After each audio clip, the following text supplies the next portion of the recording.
السلام علیکم، welcome to Urdu world. Urdu 9th کے نئے سلیبس پر مشتمل ایک نئی ویڈیو کے ساتھ حاضر ہیں۔ آپ جانتے ہیں ان ویڈیوز میں ہم حصہ نثر کے اسباق کے خلاصے کر رہے ہیں اور آج آخری خلاصے کے ساتھ یہ سلسلہ اپنے اختتام کو پہنچ رہا ہے۔ آج کا آخری سبق جس کا خلاصہ بیان کیا جا رہا ہے وہ ہے بھیڑیا، جو کہ ایک علامتی افسانہ ہے اور اس کے رائٹر فاروق سرور ہیں۔ تو آئیے شروع کرتے ہیں۔ بھیڑیا۔ مصنف کے بقول میں نے جب اپنے ارد گرد دیکھا تو بہت سے درخت نظر آئے اور ہر درخت کے اوپر کسی نہ کسی شخص نے پناہ لے رکھی تھی اور ہر درخت کے نیچے ایک بھیڑیا کھڑا گرا رہا تھا۔ میں اب تھک چکا تھا اور نیچے اترنا چاہتا تھا، مگر بھیڑیے کا خوف اترنے نہیں دیتا۔ جس درخت پر میرا ٹھکانہ تھا وہ جادوئی سا تھا۔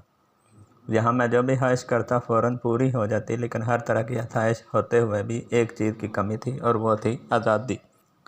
آزادی ہمیشہ قربانی سے ملتی ہے، لیکن مجھ میں اتنی ہمت نہیں تھی۔ کبھی اس بات کے تصور سے میں اور خوف زدہ ہو جاتا کہ اگر یہ درخت نہ ہوتا تو بھیڑیا مجھے ہلاک کر دیتا۔ کبھی یہ سوچتا کہ یہ بھیڑیا بھوک سے خود ہی مر جائے گا۔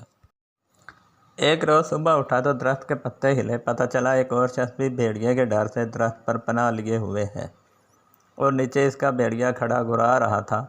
ہم دونوں کے بھیڑیے اکثر اپنی جگہ خاموش بیٹھے رہتے، لیکن کبھی کبھی درخت پر حملہ کر دیتے۔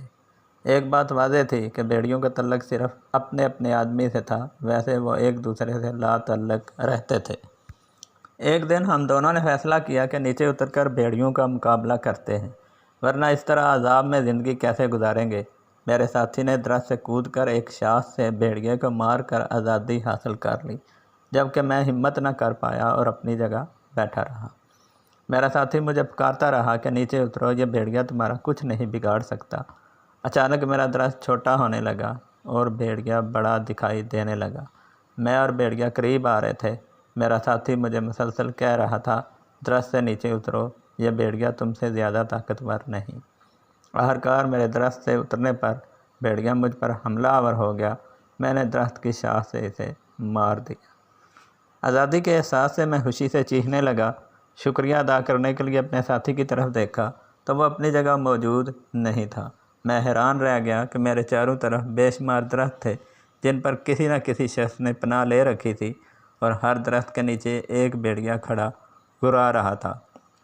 میں ان پر ہنس پڑا جو بلا وجہ اپنے بھیڑیوں سے خوف زدہ تھے۔ آج کی ویڈیو بس اتنی ہی۔